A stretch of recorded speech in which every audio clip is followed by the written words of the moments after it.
What am I doing? I'm talking to an empty telephone. I don't understand. Because there was a dead man on the other end of this fucking line.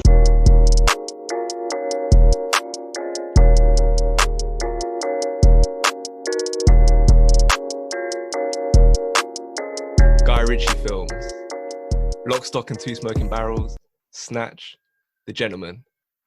I don't care if he's Muhammad, Ahmad, Bruce Lee. You can't change fighters.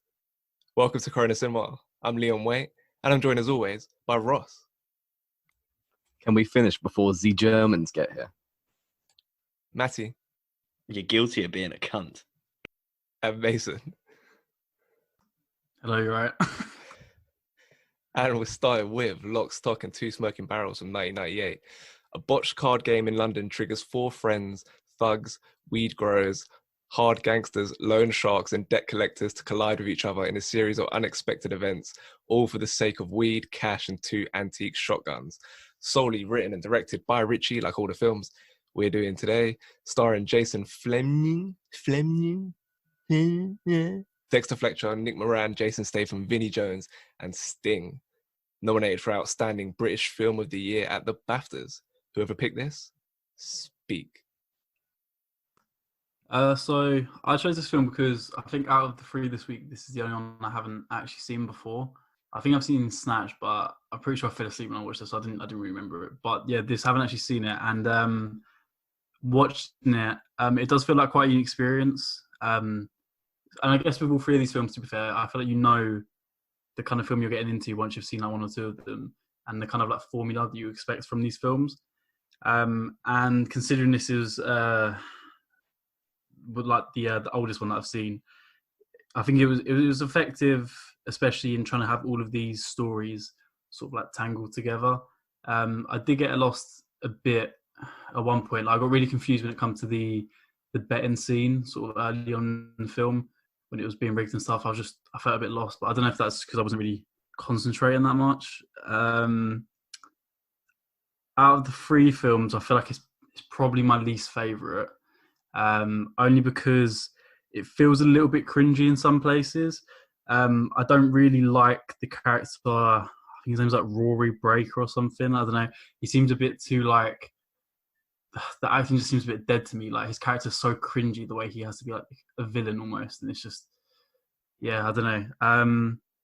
But other than that, I haven't got too much to say about that film because I enjoyed it, but I don't think I'll really go back to it. The sort of main things I enjoyed the most was I really enjoyed Vinnie Jones' character with his son and the sort of the relationship they have. I think it was weird to have that kind of different tonal change within this film. That's kind of trying to be funny, but then you suddenly have this like serious tone with Vinnie Jones's character. I thought that was really good.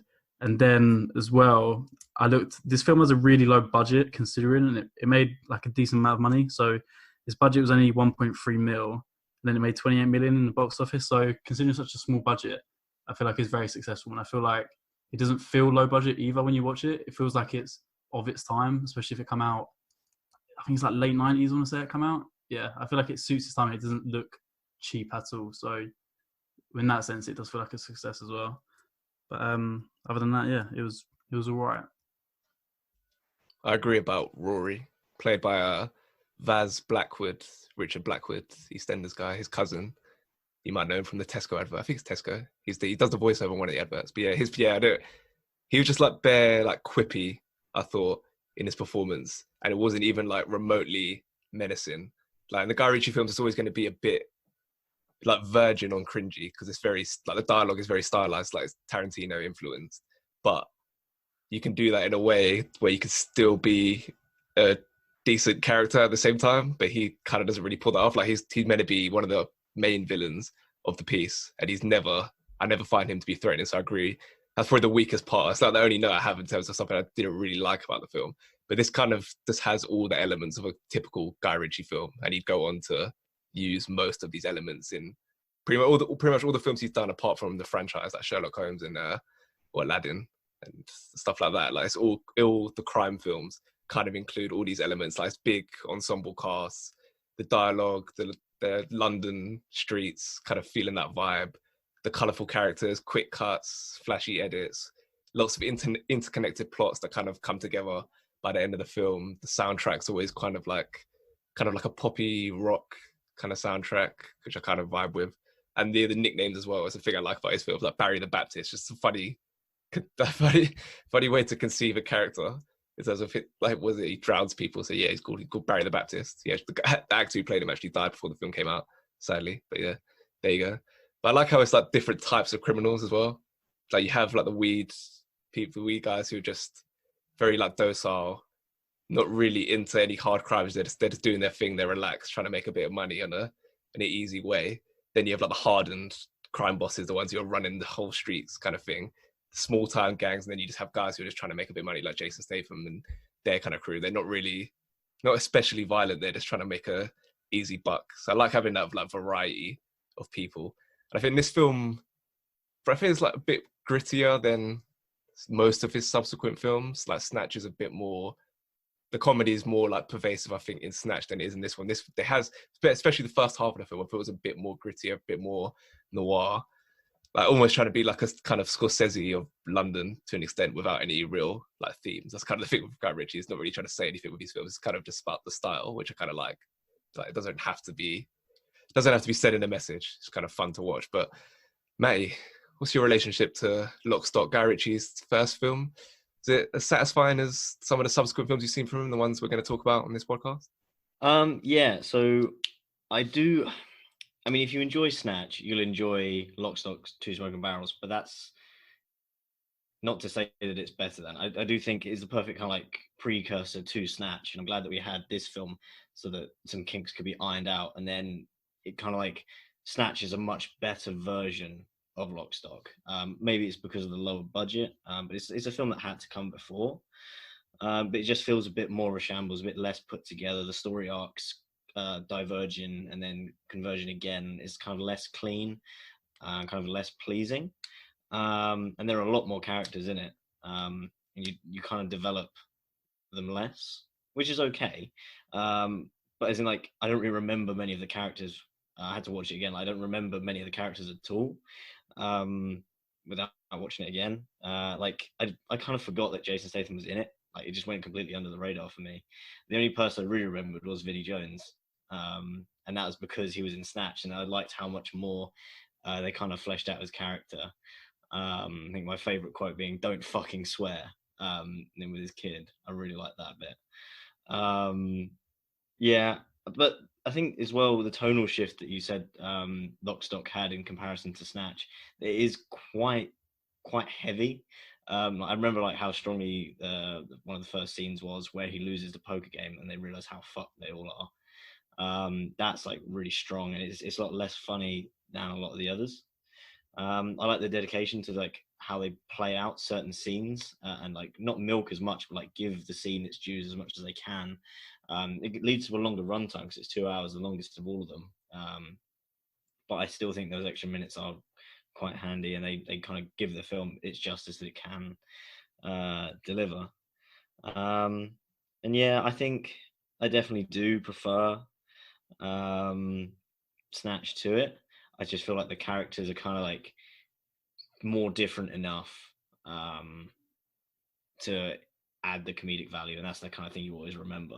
Because if I don't remember the plot lines or the characters of the films, you'll always remember like the one-liners. And I can't remember any one-liners from this, but then when you get, well, I can, don't fucking swear. But I can't remember any other one-liners other than this. And when you look at like Snatch, it's like part of the fucking jumbo jet in there and binoculars and bullet dodger. Like there's just so many more things to remember. I think, not gonna lie, I think this film might be better than Snatch in my opinion, just in terms of the way it's put together. But I much prefer Snatch for the reasons you say, because it is just more. I think it's just more entertaining because ultimately these films are just ridiculous. There's no substance to it. So I'm kind of happy for them to be almost outright comedies, and Snatch kind of delivers in that sense. But I do think this film is quite well put together. Like the way the writing in this film is a bit bad, really. The way it like transpires by the end, so they get back to the house and like two groups have had a shootout in their house. They don't really know why. The weed's gone one way, the money and the guns have gone another way. Then you've got like the Scouse guys who need to get the guns back, but they're getting the guns back from the guy who's already got the guns, so they want to give them to. How that all just plays out, the ridiculousness of it and then they get into the guy's like lair, and they're like, when they clock the guy who hired them. It's like, what are you doing it? Oh, damn it! And then they're all dead. Like the way that all plays out is just hilariously dumb, and in a good way, kind of thing. Like the way it's very imaginative. Not gonna lie, like it's dumb, but it's very imaginative to come up with plot points that merge together like this. But although I do think, because it swings so much in that finale, and it's just kind of just hooked on that at that point, and you're on the ride. For them to just kind of resolve it with a bit of narration was a bit of like killed it a bit, because they all this stuff happens. They get to the lair, they all die, and then it's just a bit of narration like, yeah, he let him walk off, and then he's in court. Like it just skips from that point to him in court. You don't see how he gets out of there. There's nothing else. No more like grandness to that finale, which I thought was just a bit of a killer of the momentum. Although I think the cliffhanger right at the end is still funny. But that particular bit where he uses the narration to kind of resolve that whole messy situation was a bit annoying. But yeah, aside from that, Ross, what did you make of the film? I think with this film, you can tell it's coming from like a more inexperienced point of view in terms of the writing and directing, and it does come across with the film and the acting as well. I mean, in Snatch, you've got like Brad Pitt and Benicio del Toro, and this one, not as seasoned actors, and obviously this is like Vinnie Jones' first role, and I'm pretty sure he was still playing football at the time, and well, to be fair, he probably is one of the best parts of it though. Like, and I think with kind of the plot points that might be very ridiculous, not in a bad way, in like a hilarious way, because it is hilarious, it makes it very, very watchable. And although it might be hard to follow, I think in general with a lot of these Guy Ritchie films, they do kind of smooth out, and you do start to follow even if you don't get it at first.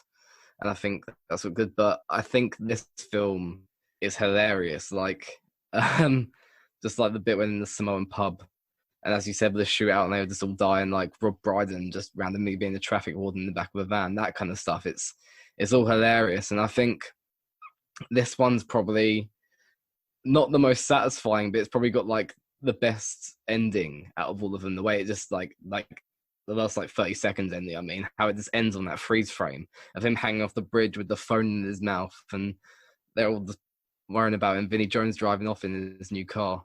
Yeah, I think it's really funny, and yeah, as I say, I think you can tell it's come from a less experienced point of view, and I think you needed this film there for them to lay out the foundation for Snatch to be like an upgraded version of it. But yes, it's still I still enjoy it. My favorite bit is when they try to execute the robbery and they get trapped in the cage, and like another that's another like feature of Guy Ritchie films, like failed robberies, and also like really, really impractical weapons. So you have that with the massive shotguns that are like really valuable in this film, but then you also have his men with him just bringing out these like ridiculous things where he's got like the earmuffs. It's one of those guys where you got to have the earmuffs to protect you. Just completely impractical. That's a feature of Guy Ritchie's films. I think that's always funny. And that whole sequence with them like getting shot with the was it like pellets? Was it like an air rifle? Would you call it, or whatever it is, by the weed guys? And like the girl, they think it's all calm, and then the girl is like almost camouflaged into the sofa, just emerges from out of nowhere and just start shelling them. So I think that whole sequence really worked for me. And also like, you know, the decision how they show randomly a burning guy just coming out of a pub early on in the film, and there's no context to it, and then you don't get the context for like 10-15 minutes, and then you show it had that's the only time I like what Rory does in terms of his little thing with the calmness in which he turns the TV back to his football match, and then he takes the extinguisher outside and flicks the fire on him. I thought that worked well, and the decision to show that context like 10-15 minutes later, I thought that was really effective. But yeah, another interesting part of this film, remember, you kind of touched on it, Vinnie Jones transitioning from football to the screen, because it's funny, because for our generation, like, I knew Vinnie Jones almost more as an actor.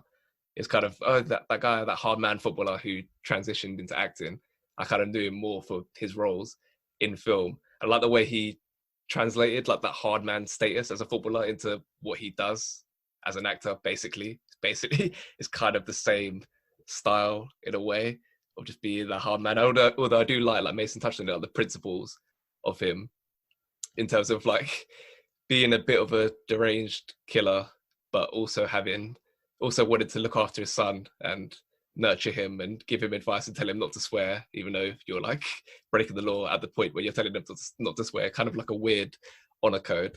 So I thought that worked well. And then also you get Jason Statham as well, like Matty said, introduced to the world. This was his first film and he goes on to become one of the most bankable action stars of the next 15, 20 years. I don't know if you would have known that from this performance or even the one in Snatch, that you'd think, yeah, he'd be the guy. Matt, have you got any thoughts on that Jason Statham would, but based on the evidence of these first two films with Guy Ritchie, he'd go on to be the guy in Crank and Fast and Furious and all that stuff? I didn't actually know it was his first film, and I suppose that is quite interesting.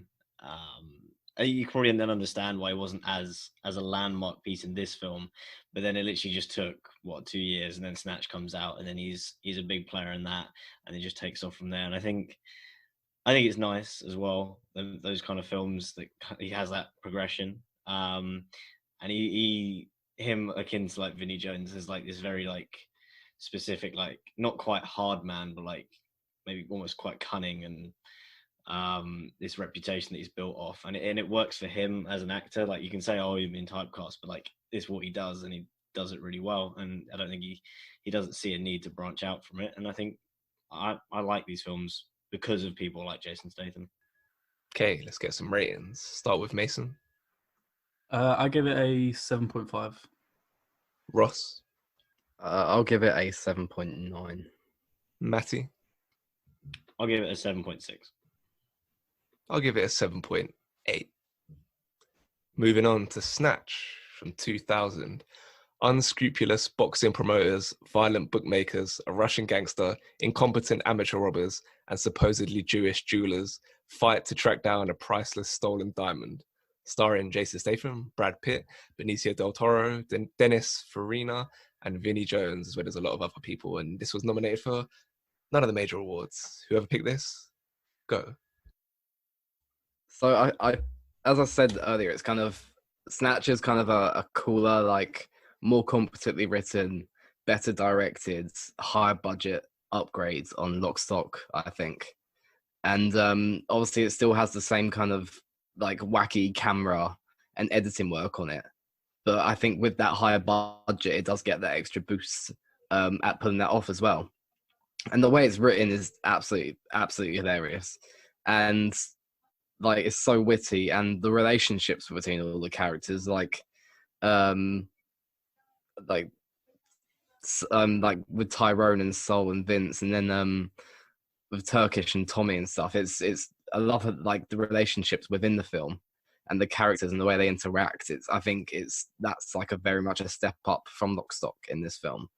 But yeah, I think there's like a common theme within these films where they can be kind of hard to follow at first, but they do.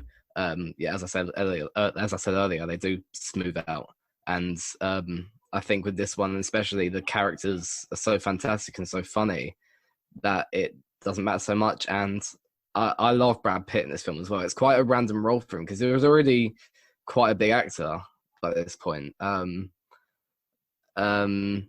But he's just hilarious, and how, like with the Irish accent, he's like, "Fuck me, look aside him." Like as soon as he sees the guy, and it's probably one of my favorite Brad Pitt roles. And like Vinnie Jones as well. Obviously, his only his second role after Lock, Stock, and he's just as good in this film as he was in Lock, Stock.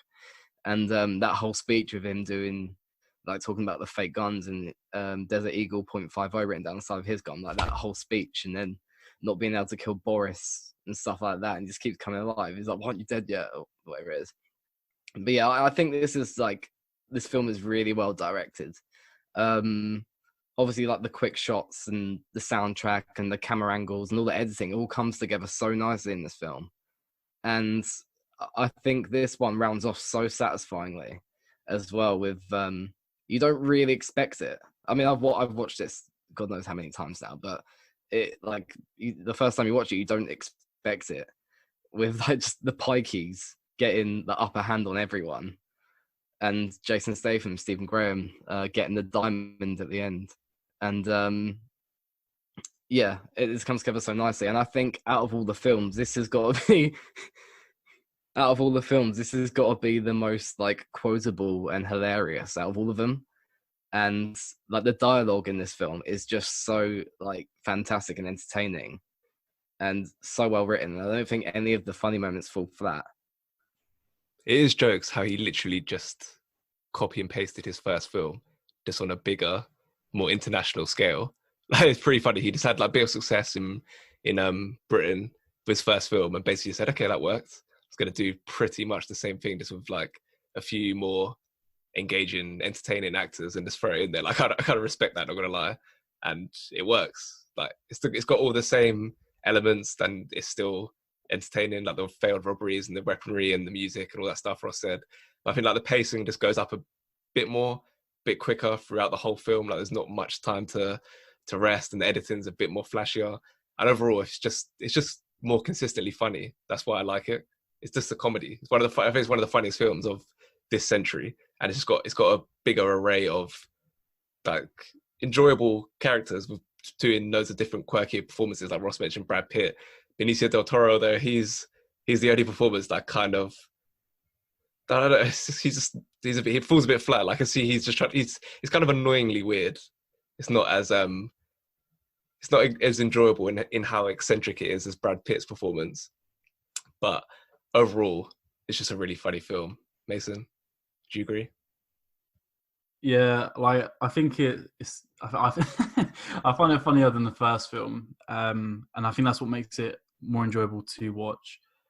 And I feel like the storyline doesn't feel much better than the first film that we saw for this.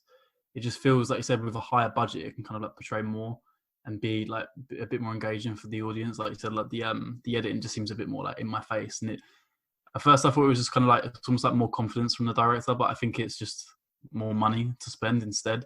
I think if he had that money for the first film, he would have done the same thing.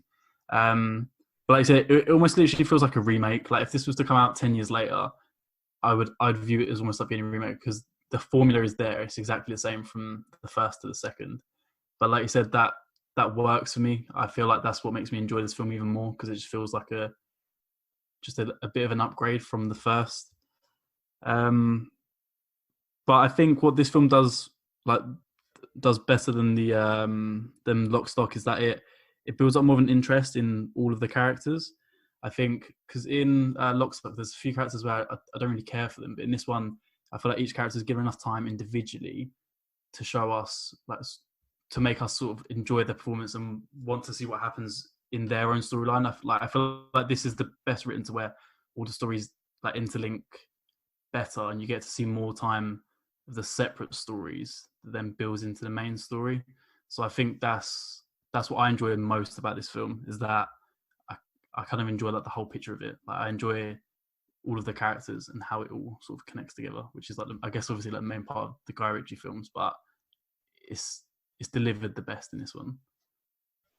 And Pitt's performance just never loses its kind of luster for me. Like the whole idea of not being able to understand what he's saying a lot of the time, like Ross said, everything about it's just sensational. The fact that he committed to this, because like the whole cliche about Brad Pitt is he's a leading man trapped in a character actor's body, and I don't know if it's ever been more apparent than in this film, where he's just like, yeah, you know what, I'm just gonna play a gypsy, and do the voice, do the accent, and commit to not being able to really understand me at certain points. And all the little twitches that he does with his body, everything about it. Just the fact that Brad Pitt, the massive star that he is, the guy who'd go on to win an Oscar, nominated 4 times, wherever it is, win an Oscar for producing 12 Years a Slave. The fact that he committed to doing the performance like this, but he doesn't have like a massive amount of screen time. Like, he's one of probably second or third. But the fact that it's an ensemble piece, he doesn't have a massive amount of screen time. The fact he's just willing to go in there and do this, I think it's just crazy. I find it funny that he's just willing to do this. And I'm like, one of my favorite bits with him is when the bit when you really can't understand him is when they go to they do the coursing with the hares, and he's describing the caravan that he wants for his mum, and like you can't make out a word of what he's saying, and then he's like, you understand, boys? And then Jason Statham's like, yeah, that's perfectly clear, Mickey. Yeah. The deadpan response of him always makes me crease. And I think the interesting thing about as well with his character is like there's actually like an emotional beat with him, which is unique to these films in terms of his mum getting burnt alive in the caravan. And at that point, you're like, you genuinely want him to succeed in what he's doing, which is in this case like a revenge plan to take out Bricktop and all those guys.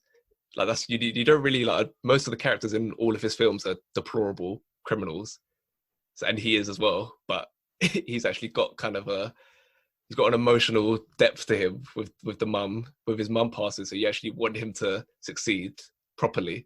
So I think that's a kind of an interesting aspect to insert into the film. But Matty, what do you enjoy about this performance? And we've talked about him in we talked about him in Money Hole. He was nominated for Best Actor then, Seven, one of the best films of the 90s.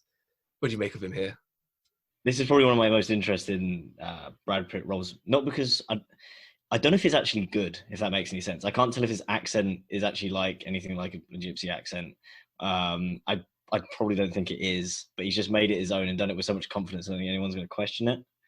And like he just seems like he is the character more or less. Like he even swears at a dog when it like goes to bite him, like in the film. Like that's not something they didn't actually like. I assume they didn't make the dog try and bite him. The dog just went for him, fucker. He just tells the dog to fuck off, basically. And it's just nice. And he also does, as you say, tap into like his emotional side. And that kind of expands into the whole film that does have powerful scenes like the caravan burning down, his arcade getting smashed up, like how fucked they are at each step and how they're trying to get deeper and deeper and deeper. And yeah, even the ending as well, like the gypsy retaliation scene is really, really powerful. And probably like one of my favorite parts of the whole film, kind of that whole reveal, which I think he's then perfected in this film. And also, even the car accident with Boris the Bullet Dodger, that's probably one of my favorite things, where he gets hit by the fucking car, and then you see it from two perspectives, and then he still manages to get up somehow. It's kind of like... Why do they call him the Bullet Dodger? Because he dodges bullets, Harry. And he's just kind of like, oh dear, it's just funny. Like how, it's like preposterous how indestructible he is. But you still think, you never know, we might be able to. He's been shot like 9 times or something.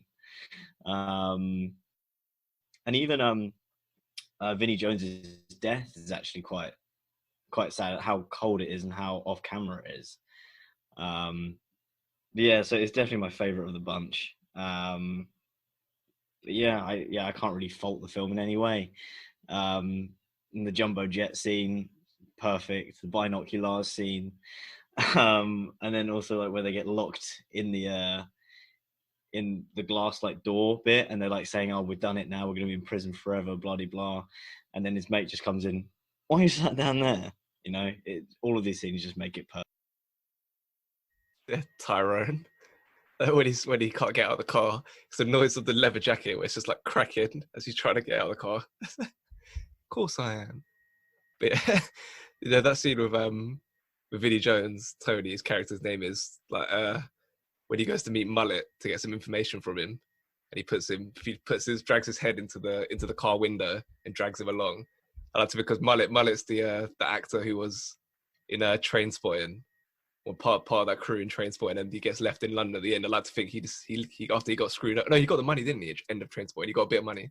I like to think after that he just stayed living in London, and he's part of the underground crime scene in London, and he's getting harassed by Tony, whatever his name is, Vinnie Jones' character. Yeah, but only thing with his character is that Ross mentioned that scene with when he clocks the replicas, and that's why I really like the editing in that. It's just like it's so flashy, but it really works in that scene.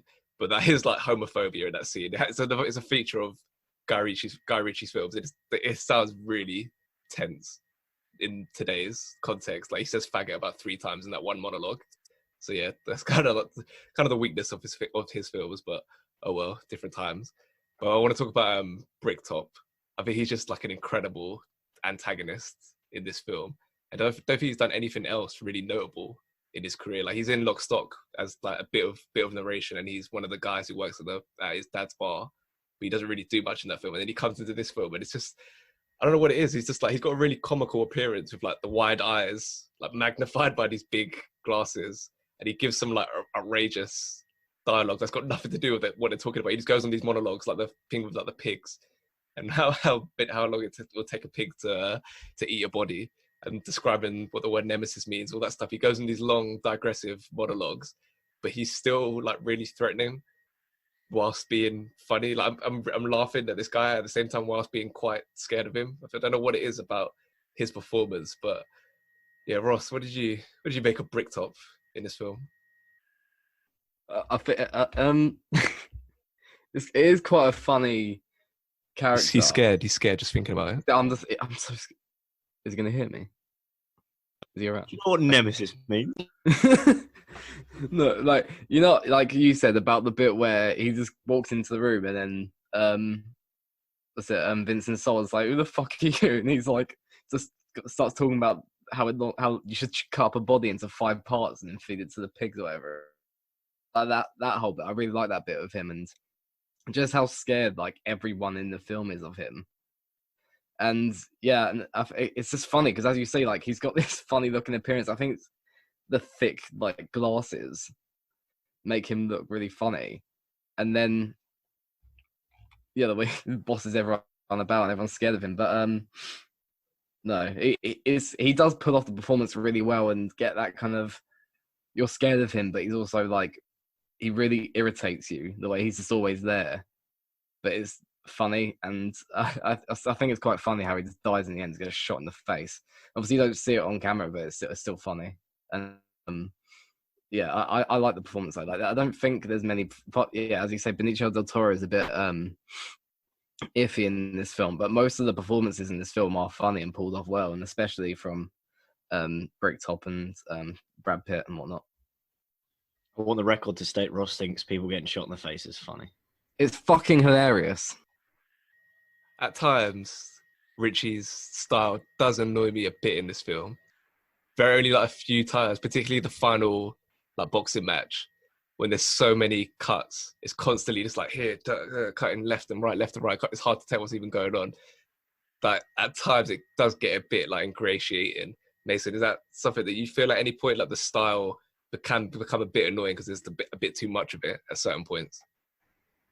Like I think, to be fair, the only one I can think of that was just a bit too long and a bit in my face for so long was the boxing match scene, where like I was kind of losing interest because I don't think it built up suspense to where I was like, oh my days, is he going to knock him out? I just had to keep watching him just get battered basically and blood fly everywhere. It was just like, come on, like give me a bit more. But other than that, I feel like the editing it works for me in like the majority of the film. I can't really think of other scenes that I dislike where it's too like in my face or anything. I think I enjoy how like out there it is and how kind of like outrageous and how like sort of frantic it is, sort of like bouncing backwards and forwards and stuff like that. I think that's kind of like the identity of these kind of films. So if it was toned down or anything, I think it'd be lost. It needs to be the level that it is. But yeah, like I said, the only time I did feel that it was kind of annoying to me and it was ineffective was the boxing scene. The final fight scene at the end. Okay, let's get some ratings. Start with Ross. I'm going to give it an 8.4. Matty? I'm going to give it an 8.3. Mason? I gave it a 7.7. I give it a 7.6. Moving on to the final film, Guy Ritchie's latest film, The Gentleman. I've got here 2019. I'm pretty sure it's 2020. It came out in January 2020. Yeah, 2020. An American expat tries to sell off his highly profitable marijuana empire in London, triggering plots, schemes, bribery, and blackmail in an attempt to steal his domain out from under him. Got story credits on this film for Ivan Atkinson and Marn Davis, but screenplay was written by Ritchie, starring Hugh Grant, Charlie Hunnam, Matthew McConaughey, Colin Farrell, Henry Golding, and Michelle Dockery. Whoever picked this, which will be Matty, I believe. Speak your truth. Nothing gets past you. Yeah, so this film, I do like it in terms of, I don't think it's as concise and as concise and as simplistic as the other two. It definitely aims to achieve more, and it definitely throws a more complex plot at the viewer, and it trusts you to remember everything that's going on. and it lays it out in a way that is both kind of like entertaining, withholds enough to actually make the reveals good, and still helps you explain it and understand it and remember it all, which I think is quite hard to do considering if you've worked with a script over and over and over again. So that in itself is quite an achievement. And then the fact is, there's just something nice about new films. Just all the angles, camera angles are usually nicer. Everything's just crisper. All the characters are just played by more well-known actors at the time, if that makes sense. Like the thing that would put me off Lock, Stock is just I don't know too many of the faces, so it's not as memorable. So then definitely having like a big cast like this is really nice. Hugh Grant in this is absolutely fantastic, and he seems to just completely transform his supposed like kind of typecast of just this bumbling nice Englishman in romantic comedies, and then just kind of like flies off the handle and does this kind of thing, which is quite interesting. Matthew McConaughey is very strong as the lead, not quite British if he's meant to be British. I'm kind of bit weird on that one. And then his henchman as well, he's very perfectly cast and very attractive, so I like that. The full story, why have I written full story? Full on story. Oh, I've already talked about that. Yeah, I think the film is very stylish in itself, but also slightly corny in places. I think there's something seen about someone doing a British accent that you may or may not think is British, makes you kind of question it. And even though it probably is like a genuine British accent, it just feels a bit corny when you hear someone say chaps. Maybe because I don't, even though I'm British and I understand accents, I don't know too many people say chaps all the time and crack on, you know. But that's maybe a problem with me, not the film. So I'll let it go on that one. And then, yeah, this just filled, I think the swear count is like, fuck is like twice a minute in this film or something, or once a minute. And then cunt is like 72 times, which is quite nice for a film for me. Just can't watch it with my parents. And some of my favorite comebacks are just like, you couldn't lift a wheel of cheese, you cunt. You couldn't back up a smartphone, you cunt. These just placed all over the place just make the film just more interesting. And all the henchmen as well. I do like the casting on all just the little roles. Like people just look like they fit their roles. Like all the warehouse workers, you look like people's dads, but have definitely had like kind of rough pasts. And they work really well. All of the toddlers, they look brilliant as well. And even Matthew McConaughey's main men, they just fit the roles. And it's just nice when someone is asked, they don't have to actually do anything to be their character. You just look at them and you think, yeah, that makes sense. I wouldn't fuck with him. And yeah, I think my favorite scene would probably be where he has the long coat and he just pulls out the machine gun and just shoots it in there, and he just really fucking loses his patience with the junkies. It's just good cinema, and it's just good cinema, isn't it? Yeah, and the reveals work well, so I can't really knock the film. I really like what Ritchie's tried to do here in terms of like first like framing it as Fletcher telling the story, so that's like a more engaging like substitute for the narration that would be there, that is there in Lock, Stock, a bit, and in Snatch, obviously. And having, you know, Matty touched on Hugh Grant's performance, like it's just delightfully camp, so that helps to make it more entertaining. But having that as the framing device for the whole story just makes it work a bit better. And I like how it's like he's kind of like Ritchie's kind of reflecting on his like status as a filmmaker in terms of in the industry, in terms of being this like crime comedy guy and not an awful lot more, because of obviously Hugh Grant. There's a lot of like film references, like the things with the edit with the 35mm film at the start. He's literally got a screenplay that he's writing, and then by the end he's pitching it to a studio. And I like he's kind of like reflected on his style. Like obviously he gets questioned for it because it's ridiculous and there's not a lot of substance to what Ritchie does in these films. It's all about the style. So by having it in this way, where you literally have Fletcher writing a screenplay of all those kind of Ritchie beats before pitching it to a studio, which is what he'd do when he presents one of these films. And then I like how that scene when he's pitching it to the studio comes directly after the toddlers come and shoot up the Russians, which is like the final like extra piece of just ridiculousness added to this plot. So yeah, these local gang in London who do like rap music and try to be YouTube stars, they've come and just shot up the Russians to save the boss at the end of the day. It's like Richie going, yeah, this is who I am. It's going to be ridiculous. It's going to be stupid, but it's going to be entertaining. And this that's who I am as a filmmaker. That's why I sit in the annals of film history. So I just like that element to the film, that kind of reflective nature of it, a bit of him as an auteur. that line as well when he's talking about Fletcher's talking about The Conversation, which is a Coppola film in between the two Godfathers, and he's like, yeah, it's a bit boring to be honest, which because that's like the complete opposite to what Guy Ritchie's trying to get across in his films. The subtlety, there's not much engaging dialogue in that film. So that's another clever line. But I thought that was a very interesting way to approach this film. May, do you agree that Ritchie kind of thinking about what he does as a filmmaker and getting it into the film in a kind of meta way is a quite an effective way to do it? I don't really know what you mean. Does that make any sense? Fletcher's writing a screenplay which has got all the elements of what you'd have in a Guy Ritchie film. So it's kind of like Guy Ritchie going, yeah, this is who I am. This is what I do in my movies. We have Russians and guys shooting each other and stylized dialogue and all this ridiculous stuff. And then he pitches that to a studio within the film, which is what which is what he'd do in real life. I thought that was an interesting way for him to actually put that in the film, kind of like reflecting on who he is, what he does in films.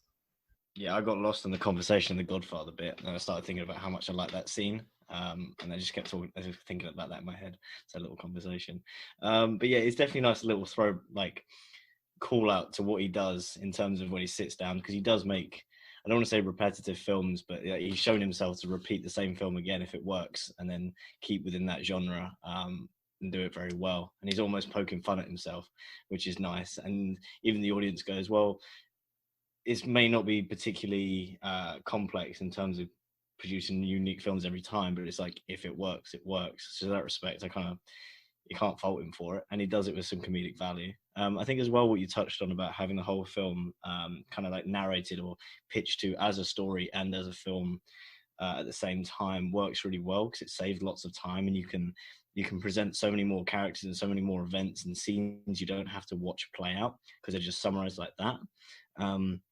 I think that can be quite handy, because then the limiting factor on films being too busy or too long isn't there anymore, and he still does this in just under 2 hours. What would you say in a film? You say a nugget under 2 yards. We would say that in the film business. So that's quite nice.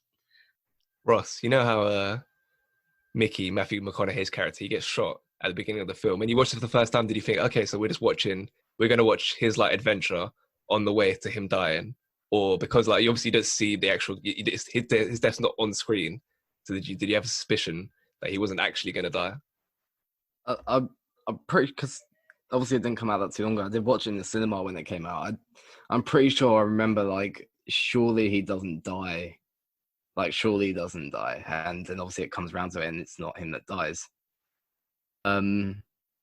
But yeah, I thought it'd be too weird to kill off like the main character. I think as you go into the film, it wouldn't really made sense either. Like, you kind of need him there because it's his business and what he wants to kind of, he pulls a lot of the strings of what happens throughout the whole film. So it wouldn't have made sense, I think. But no, I think anyway, I was kind of thinking like, surely it's not him. Like, obviously I wasn't sure. It definitely could have been him, but no, it's definitely better with him in the film. But like, what you were saying about Guy Ritchie and these films, I think this film feels more like he had these kind of, well, Lock, Stock and Snatch, and between that he's done like Aladdin, King Arthur, and with this he's 20 years later, 19 years later, whatever, he's come back to his roots as like a more kind of matured director and writer. It doesn't feel like it's copying Lock, Stock or Snatch, whereas them two feel like the copy. Like Snatch might feel it's copying Lock, Stock a bit. This doesn't feel like it's copying them. It has the kind of same formula, but in turn, like this one's about the more like highbrow, richer men, which is why this not being like a more gritty natured film, it's not like that. But it wouldn't work if it was like that in this film, and I like that. And yeah, it's still got kind of the Ritchie style music, the Ritchie style editing, but it's about more like richer men, highbrow men, and I think it works and doesn't feel like it's copying. Bugsy Malone was a nice surprise in the cinema as well. They didn't know he was going to be in it. The music video was a bit of a vibe. But that's a bit mad. They managed to edit all that stuff in like a few hours, and it went viral. Did it go viral? I don't know. But like they got all the footage from them breaking into the weed den, and it was up online within like a few hours. Bit mad. I want to know who edited that. Ross, you can learn from him. But also like Colin Farrell, who's like the coach. I think yeah, that's what he goes by in this film. It kind of reminds me of Vinnie Jones's character in Lock, Stock in terms of that similar kind of like you're a criminal and you'll do like disturbing things, but you kind of got a code to it. Like he wants to like nurture these kids and help them become better. He doesn't actually want to kind of be involved in this life. It's just kind of he gravitates towards it like kind of naturally, but he still has like he's still an honourable guy. So it's similar to Vinnie Jones's character in Lock, Stock. In that sense, Mason, was that one of the characters you enjoyed? I think that's a big thing about these Guy Ritchie films. There's a lot of enjoyable characters across the board. What do you make of Colin Farrell's coach? Yeah, like I said, I think his character is really effective. Even the way they introduce him at first, like they don't just directly say like what he does and like what his character's all about. They have that scene where those kids like try to stab him as he's like in like the chicken shop or some shit. And I like the way that the people behind the counter, like, they're very aware of who he is, and they call him coach and shit like that. And then from that, you then kind of learn what he does for all these kids and stuff like that. And then from that point, every time he's on the screen, you can see that his intentions are good. Like he's immediately when he speaks to Charlie Hunnam, he's saying about how he doesn't want anything to happen like to his boys. He'll sort of like take the rap for everything. And like you said, I feel like that father figure in this film is really effective because you have all these like kids being little shits basically, and he's there like he's still doing fucked up stuff, but he feels more justified. Like everything he does is just like allow it. Like he has good intentions, and like behind everything he does, there's still these good intentions. So I think as a character, he works really well. But one character I think like is a big failure for me is Dry Eye. I think his acting is very bad in this film. Like it's not even like the point of being funny. I think it's just not good. Like it's not even cringy. I feel like all this. I rewatched it today, and every scene he's in is it's really not enjoyable. Like it kind of like pulls me out of the film because I find it so cringy and just kind of uncomfortable to watch because I don't know. The rest just seems so much more like refined and they represent their character so well, but. I feel like, to be honest, from the get-go, the way they like represent Dry Eye when they're like, yeah, he's this crazy like millennial fuck and stuff like that, it kind of sets the tone that he is just millennial fuck basically. But yeah, I don't know, his energy just seems off and it just seems weak in this film for me. I don't know if like you don't agree, but yeah, he's probably like the one weak link I think in this film for me. Yeah, I'm not a fan of his performance. Henry Golding playing Dry Eye. And I feel like he was trying to be a bit more versatile. Like I've seen him in Crazy Rich Asians, where he's your typical charming English Asian guy, and then Simple Favor, where it's kind of a similar vibe. It's not the same kind of movie, but kind of a similar persona. Not a lot of depth to those characters. I feel like he was trying to be something different in this film, and that kind of came across on screen. I thought like he's just desperately trying to be this like authoritative gangster. And you could see that in everything that he was trying to do. Like Matty kind of touched on it, the idea of kind of the British accent sounding forced on British people. And I feel like that kind of applies to him. Like that's just like basically what he sounds like. But yeah, it sounds cheesy, like it is an American desperately trying to do an English accent. So I agree on him. But he's not even my least favorite character. I really don't like Jeremy Strong, who's the guy who's trying to buy the weed empire.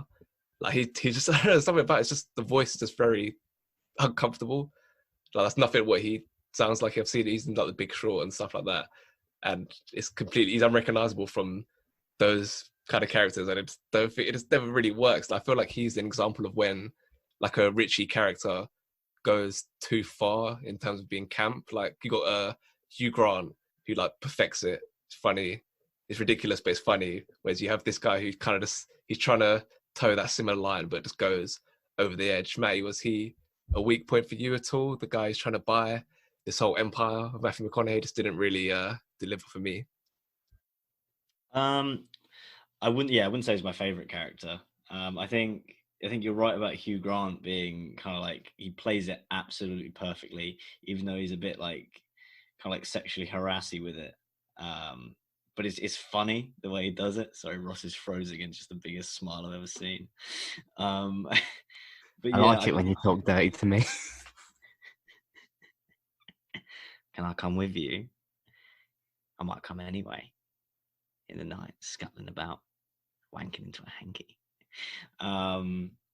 Yeah, this Matthew guy, I don't really vibe with him, but he made a good character. And obviously, someone who's that rich will be up themselves to that point. But yeah, I have no quarrels with the character. I think you're not meant to like him, and that obviously works well. I don't think that every time they have kind of like an antagonist, they want him to have completely reasonable views and you to completely sympathize with that character. So it makes sense that they would try to make him like a little bit spineless. But then it's nice to have a fun antagonist like Hugh Grant. But it's nice we have the option of both of them. So I'm not too fast. I feel like Guy Ritchie doesn't vibe with journalists based on how Eddie Marzan's tabloid editors depict him in this film.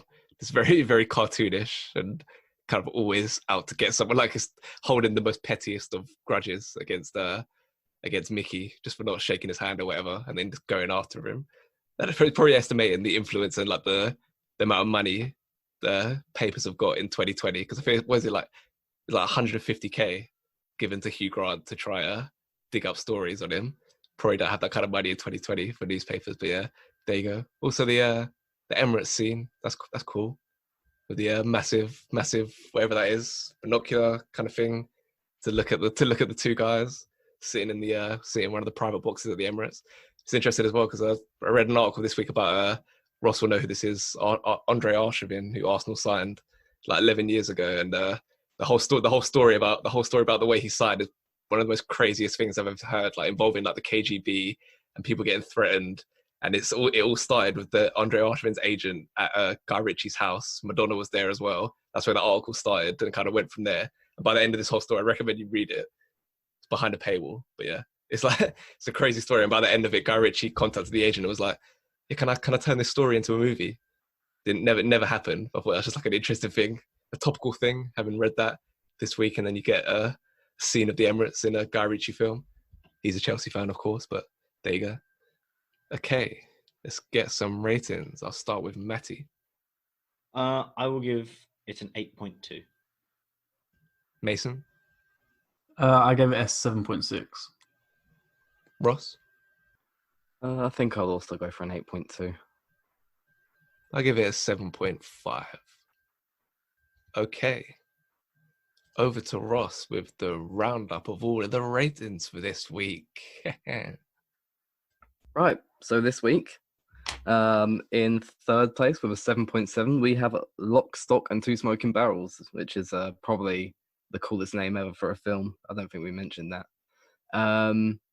In second place with a 7.9, we have The Gentleman, and in first place with an 8.0 is Snatch. And in terms of the overall rankings, that puts Lock, Stock and Two Smoking Barrels in 66th. Between Halloween and Howl's Moving Castle, that upset. The Gentleman with 55th, just above Moneyball, and Snatch 44th, on par with Training Day. Fascinating. Actor of the week, Mason.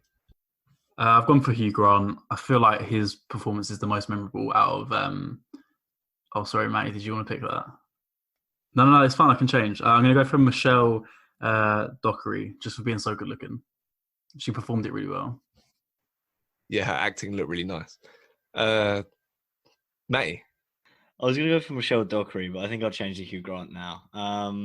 He just looked really nice. I just love the way he acts with his lovely cheekbones. Hugh Grant as well. He just completely changes his whole I suppose that's what acting is, but it's really clever how he does it, I guess. Yeah, he just changes everything about himself, all the previous roles. I think there's only one role that he really jumps further afield than this. And I think that's like Cloud Atlas, and he turns into a chieftain cannibal. Terrible film, but he goes in for it though. So yeah, that's my best actor of the week. Ross? Mine was a throw up between Hugh Grant and Brad Pitt, just because I think both of them is kind of unlike anything they've really done before. But I think I'm swaying towards Brad Pitt. I love the performance. Like, as I say, it's unlike anything he'd ever done. And fuck off. It's unlike anything he'd ever done, and it's such a random performance for him to do. Like, he definitely didn't need to do this film. Like, he'd been in Seven and stuff prior to this, and nice arse, man. I've also gone for Hugh Grant because ultimately he's the key to Ritchie doing the same thing sort of in The Gentleman, but in a different way in terms of having this like framing device of him telling the story. So yeah, he was important to that. And since this is Guy Ritchie week, let's do the most Guy Ritchie moment or Guy Ritchie-esque moment trademark. What if you had to sum up what Guy Ritchie is as a filmmaker in one single moment across these three films, which would you go for? Ross? I went for the scene in Snatch where they rob the bookies. Just the whole thing going wrong. He just goes in and straight away he presses the button, all the shutters shut down. He gets like stuck in the shutter, and then her like saying, "All bets are off." And he's like, "I'm not buying that." She's like, "Well, I'm not fucking selling it." It's so funny. And then everything that follows that as well. The security guard being shot and he shoots it. It splits the bag, hits the other guy in the leg. And then Tyrone, they take their masks off in front of the security camera, and he's like, "We're fucked." And then Tyrone comes in through the door that they couldn't open. And he's like, "What the fuck are you two doing?" And that like whole scene, it's one of the funniest bits of like all three of these films. Mason? Mine's probably got to be the end scene in Lock, Stock, and Two Smoking Barrels. Just the way that after like experiencing that film, the ending is just perfect as to sum up everything that's going on. It's this this like complete like fuckery basically for 2 hours, and having all this shit like intertwined at the same time. So for the ending of Lock, Stock, him being like hanging over the bridge, he's throwing the guns over, he's turned back to look, they're still there, he's trying to grab them, he's now on the phone, he's just like hanging over in some awkward position, and then the way it just ends where you just don't know, it's perfect. Matty? Mine will probably have to be in Snatch as well, with the car crash, and Boris's bullet dodger getting hit by the car. Just kind of like everything that culminates and just comes together. And it would still be fun if it just happened, but the fact that you've just realized where he's come from, and then where he's it just works really well.